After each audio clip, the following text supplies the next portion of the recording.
Bismillahirrahmanirrahim. Assalamualaikum warahmatullahi wabarakatuh. Pertama-tama marilah kita panjat puja beserta puji syukur kita atas kehadirat Allah Subhanahu wa taala yang telah memberikan kita nikmat kesehatan, kesempatan sehingga kita dapat beraktivitas di sore sampai hari ini.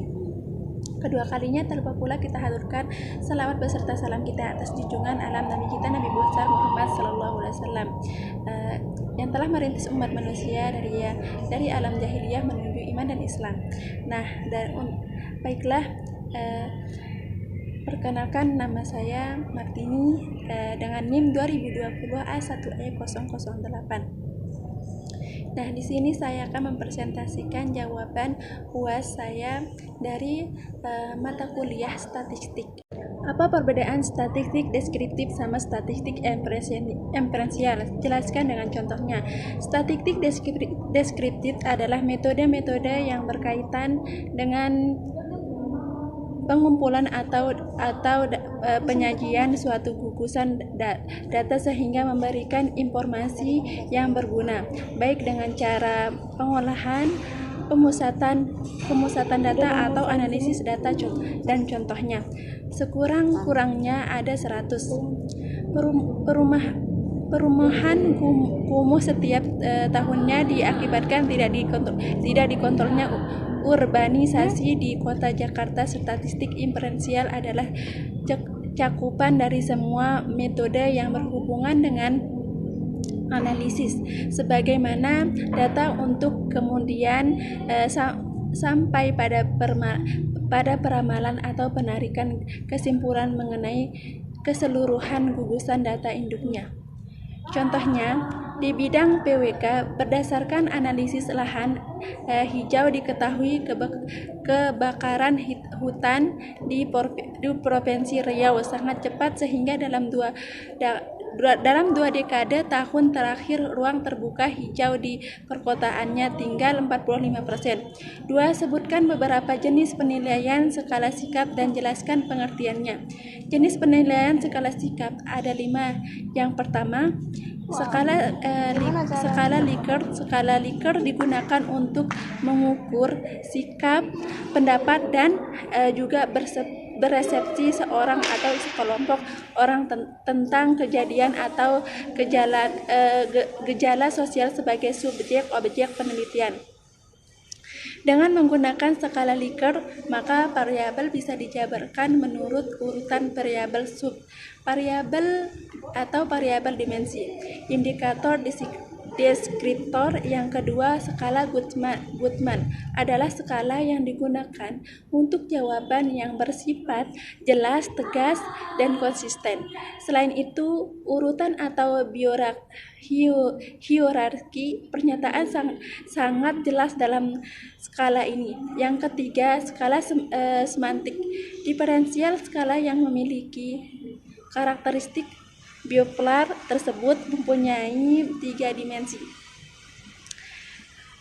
Dasar sikap seorang terdapat objek atau menurut Iskandar 200 atau 154, yakni potensi yaitu kekuatan atau interaksi fisik suatu objek, lalu evaluasi yaitu hal-hal yang menguntungkan atau tidak menguntungkan suatu objek, dan terakhir yakni aktivitas yaitu tingkatan gerakan suatu objek. Yang keempat, rating cycle.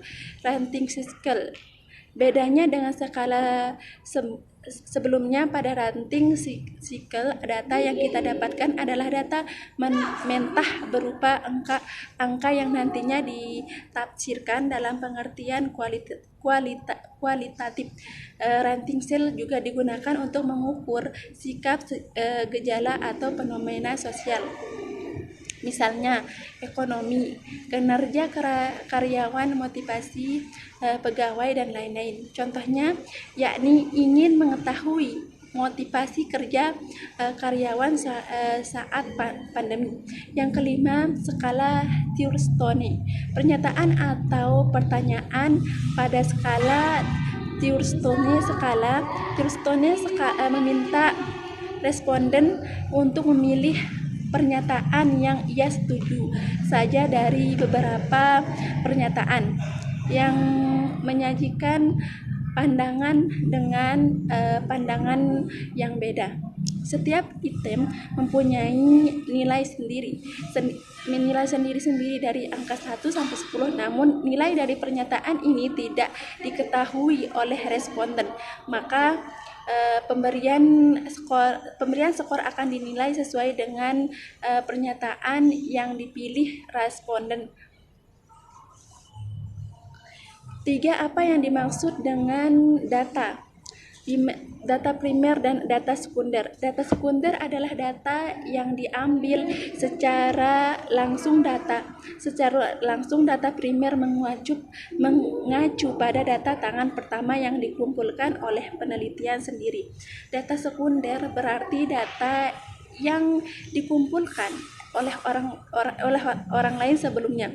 Survei, observasi, eksperimen, kuesioner, wawancara pribadi, dan lain-lain.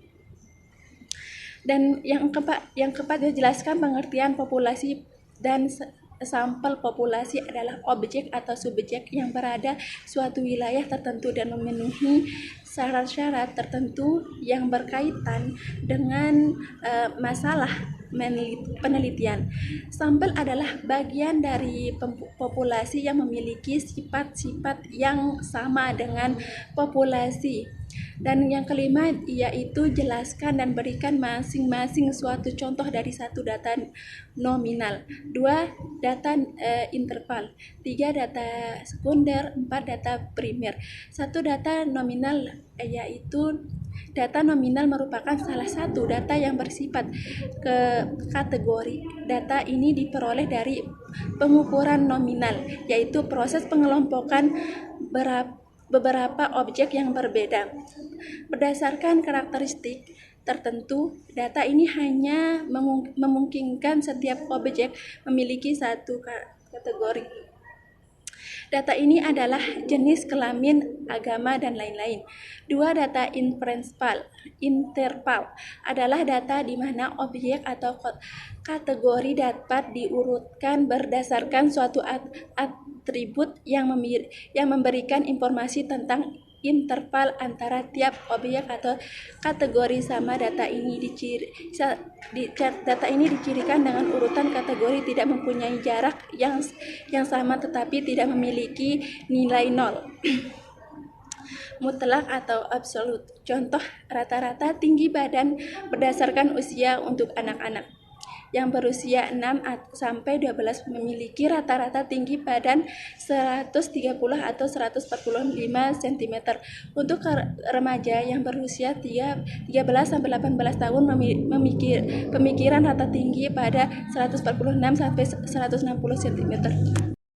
Untuk remaja yang berusia 13 sampai 18 pemikiran rata tinggi badan 146 atau 160 cm, dan untuk dewasa yang berusia 19 atau 26 cm memiliki rata-rata tinggi badan 161 sampai 1990 cm. 3.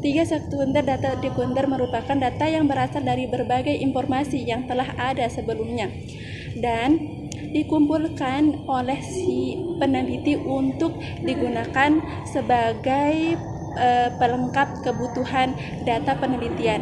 Data sekunder pada umumnya bisa didapatkan melalui buku, artikel, publikasi pemerintah, ataupun dari laporan-laporan sebelumnya yang berkaitan dengan informasi yang sedang dicari.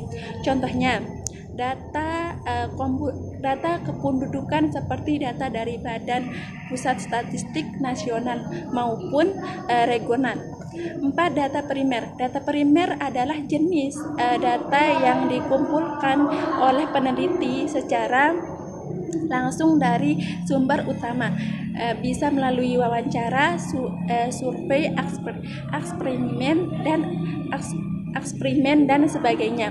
Biasanya sumber data primer dipilih dan disesuaikan secara khusus untuk memenuhi tujuan penelitian tertentu.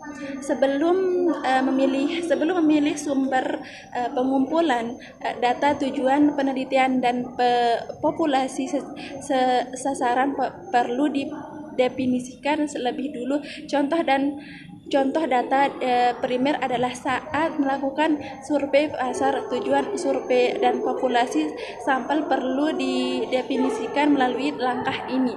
Anda dapat mengetahui sumber pengumpulan data yang paling tepat digunakan.